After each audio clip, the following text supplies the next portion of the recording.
Hello guys, in today's video I'm going to show you how to track profit and loss on Libertex. First, you need to open the Libertex app on your iPhone and log into your account. And if you do not have a Libertex yet, you can simply go to the App Store and you can download it from there as well. And at the bottom right corner of the screen, you can see the more icon. Tap more and this is the menu where 3 lines are dots.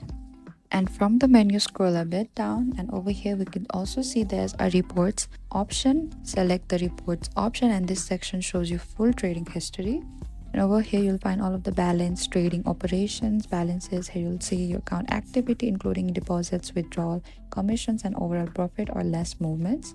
And this is where you can see the exact profit or loss for each completed trade.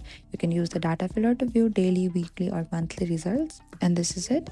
Thank you for watching this video. I hope I could help you. Do not forget to like, subscribe and comment down below. If you have any trouble tracking profit and loss on Libertex, you can simply comment down below and we will reach out to you very soon.